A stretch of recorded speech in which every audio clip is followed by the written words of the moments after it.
আসসালামু আলাইকুম। কেমন আছেন আপনারা? আশা করি আপনারা সবাই ভালো আছেন। আল্লাহ সবাইকেই ভালো রাখছে, আলহামদুলিল্লাহ। আমরাও ভালো আছি, আলহামদুলিল্লাহ। তো আজকে নতুন একটা রেসিপি নিয়ে হাজির হলাম। অ্যারাবিয়ান মিষ্টি রুটি কীভাবে বানায়, খুব সুন্দর একটা খাবার, অনেক ট্র্যাডিশনাল একটা খাবার। আমার মনে হয় যে এর চেয়ে আর কোনো আরবি কোনো খাবার নাই। আর এতটা আরবি এটাকে খবুজ খাব বলে থাকে, আর আমি সবসময় মিষ্টি রুটি বলে থাকি। একটা জনপ্রিয় খাবার। আশা করি আপনাদের কাছে এই ভিডিও আমার ভালো লাগবে।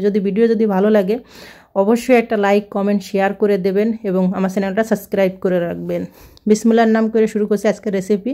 আমি এখানে ফ্রেশ ময়দা নিয়েছি। আমি এখানে 3 কাপের মতন ময়দা এখানে ব্যবহার করব।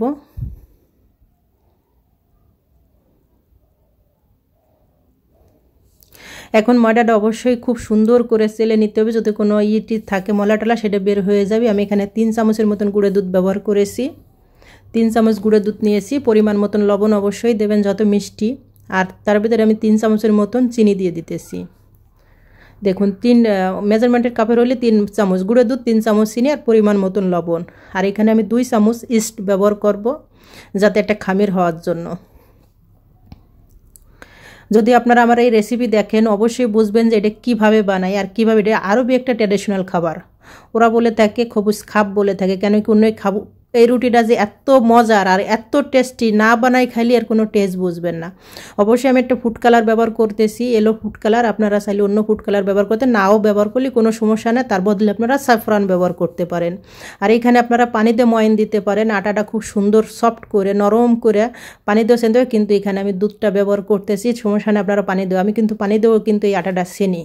আজকে আমার হাতের কাছে অ্যাভেলেবেল দুধ ছিল, তো আমি দুধটা খুব সুন্দর করে হাত দিয়েই দুধটাই আমি এখানে ব্যবহার করছি, পানি কোনো কিছু ব্যবহার করে নেই। আপনারা চাইলে দুধের বদলে পানি ব্যবহার করতে পারেন। এখন আমি নরম করে খুব সুন্দর করে, অবশ্যই আপনাদের খুব ফাটাইতে হবে যাতে ইস্টটা যাতে খুব সুন্দর একটা খামিরভাবে মিশে যায়। দেখুন আমি কিভাবে করতেছি, একটু টাইম নিয়ে। আর ফুড কালার চাইলে আপনারা দিতেও পারেন, নাও দিতে পারেন, কোনো সমস্যা নাই। আমার কাছে এই কালারটা বেশি ভালো লাগে, ফুড কালার বোধহয়, এই জন্য আমি এই কালারটা ব্যবহার করি। এর বদলে আপনারা সাইফরানও ব্যবহার করতে পারেন। আরবি লোক কিন্তু সাইফরান ব্যবহার করে। আর এখানে কিন্তু আমি সাইফরানের যে কালারটা, ফুড কালার, সেটাই আমি ব্যবহার করেছি। দেখুন আমি কিভাবে মিক্স করে নিতেছি সুন্দর করে। এটা কিন্তু ব্যাটারটা নরমও হবে না এবং শক্ত হবে না, মিডিয়াম রাখতে হবে। এটা কিন্তু খামির হয়ে উঠবে। কিন্তু আপনারা দেখে হয়তো বুঝতেছেন যে আমি কিভাবে করতেছি। আপনাদের মাঝে আমি সবসময় চেষ্টা করি সহজ সহজ রেসিপি এবং হাতের কাছে থাকা কিছু উপকরণ দিয়ে একটা সহজ একটা রেসিপি, খুব সুন্দর একটা রেসিপি আমি দেওয়ার জন্য। অবশ্যই আমার ভিডিওগুলো দেখবেন এবং শেয়ার করে দেবেন। আর অবশ্যই আপনারা আমার চ্যানেলটা সাবস্ক্রাইব করে রাখবেন।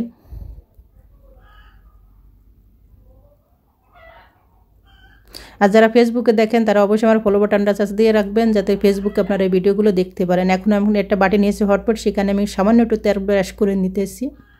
আর এখন যত ঠান্ডার সময় খামির কিন্তু হওয়ার জন্য কিন্তু একটু টাইম লাগে, আটাটা ফোলার জন্য একটু টাইম লাগবে, এতে ধৈর্য হওয়া যাবে না। হয়তো গরম কোনো জায়গায় রাইখে দেবেন, অবশ্যই আটাটা ফুলে উঠবে, কোনো সমস্যার কোনো কারণ নাই। যত এখন ঠান্ডার মৌসুম, এই জন্য একটু হয়তো সময় লাগবে। এর ভিতরে আটাটা কিন্তু আমার ফুলে গেছে। এখানে আমি 4টে ডিম নিয়েছি। এই ডিমগুলো আপনি কিভাবে ব্যবহার করে, ডিম কিন্তু কখনো এই আটার ভিতর দেওয়া যাবে না। আটার ভিতর কিন্তু এই রুটিটা কিন্তু আটার ভিতর কখনো ডিম ব্যবহার করে না। ডিমটা দেখুন আমার খামিরটা কিন্তু অনেকটা ফুলে উঠছে। আমি 2-3 ফিরে ঠিক করে দিয়েছি। দেখুন কিভাবে জালি জালি হয়ে গেছে, খামিরটা কিন্তু ফুলে উঠছে। আপনারা অবশ্যই যে রুটি আপনারা দেখুন, আমি নিচেই কিন্তু রুটির একটা তাওয়া দিছি, তারপরে স্টিলের আমি একটা তাওয়া দিয়েছি। তার ভিতরে আমি সামান্য একটু তেল ব্রাশ করে নিলাম। এখানে কিন্তু ডবল তাওয়া লাগবে, কেন কি এটা আপনারা দেখেই বুঝতে পারবেন যে এই রুটিগুলো কীভাবে বানায়। আর আরবেরা কিন্তু নিচেই কিন্তু তাওয়ার বদলে কিন্তু আপনার বিস্কুটের যে ইটা থাকে, বাটিগুলো থাকে স্টিলের, সেইগুলো ব্যবহার করে আরবি লোকরা। যেহেতু আমি আরবিদের সাথে চলাফেরা করছি, তাদের কাছ থেকে আমার এই রেসিপিগুলো শেয়ার, তাই ভাবলাম যে এত সুন্দর একটা খাবার আপনাদের মাঝে আমি শেয়ার করি। উপরে দেখুন আমি যে ডিমটা ফাটিয়ে রাখছিলাম, সেই ডিমটা কিন্তু আমি উপর দিয়ে একটু ডিম দিয়ে ব্রাশ করে দিলাম, ভালোভাবে চামচ দিয়ে চারিসুতোর আমি ছড়িয়ে দিলাম। এই ডিমটা কিন্তু উপরে দেওয়ার জন্যই উপরে কিন্তু সুন্দর একটা কালার আসবে। এই কালার যখন দেখবেন আপনার উপর থেকে কিন্তু এই যে রুটিটা হয়ে আসছে, শুকিয়ে আসছে, তখন কিন্তু এই যে বুড়বুড়ি ছাড়বে। দেখছেন কিভাবে ফুটে ফুটে বুড়বুড়ি ছাড়তেছে, মানে আপনার রুটিটা হয়ে আসার ভিতর। তখনই আপনার রুটিটা আমি কিভাবে বানাই দেখুন।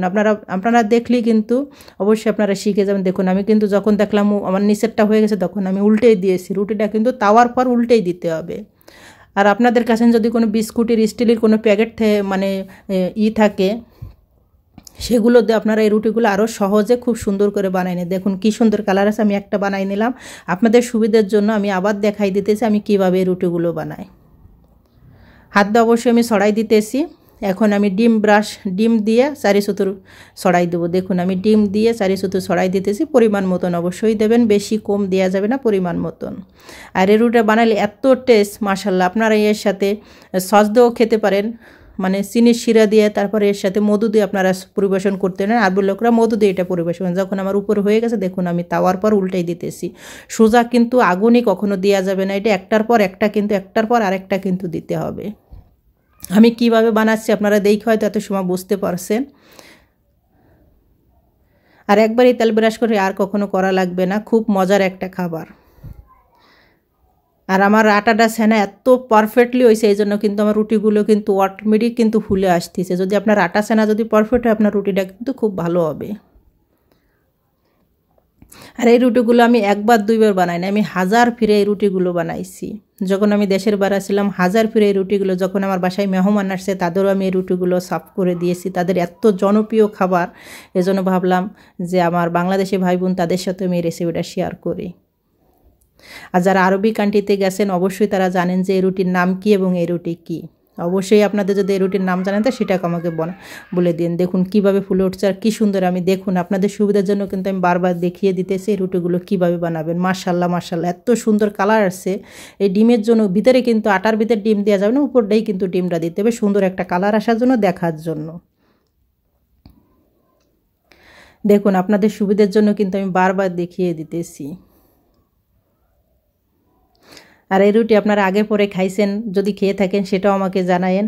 দেখুন তারপরে কিন্তু আপনারা যখন রুটিগুলো আপনার বানাবেন তখন কিন্তু উপর দিকে একটু ঘি ব্রাশ করে দিতে পারেন। এতে কিন্তু রুটির কালারটা খুব সুন্দর দেখা যাবে, তেলতেলা ভাব একটা কালার আসবে, দেখতেও খুব মাশাআল্লাহ অনেক সুন্দর লাগবে। একটু ঘি দিতে পারেন বা বাটার দিতে পারেন। আমি এখানে ঘি বেশি ব্যবহার করি, বাটারও দেই, কিন্তু ঘি ব্যবসা। দেখুন তাই কীভাবে যখন দেখবেন আমার রুটি ফুরফুরে ছাড়তেছে। আপনাদের সুবিধার জন্য আমি বারবার দেখাই দিতেছি, আশা করি আপনারা বুঝতে পারছেন এবং দেখেছেন। একবার হলে আপনারা বানায়েন, যদি বানান তাহলে অবশ্যই আমাকে ছবি তুলে পাঠাইতে পারেন এবং কেমন লাগলো অবশ্যই আমাকে জানাবেন, কমেন্টে জানাবেন যে আপনাদের কাছে এই রেসিপি কেমন লাগলো। সবসময় আপনাদের মাঝে এখানে একটা চিনি শিরা নিয়েছি, আপনারা মধু এখানে ব্যবহার করেন। মধু দিয়ে চিনি শিরাটা খুবই খাইতে খুব দুর্দান্ত একটা টেস্ট পাবেন আপনারা। আশা করি আমার এই রেসিপি ভালো লাগবে। যদি ভালো লাগে অবশ্যই জানাবেন এবং চ্যানেলটা সাবস্ক্রাইব করে রাখবেন। সবাই ভালো থাকবেন, সুস্থ থাকবেন। আল্লাহ হাফেজ।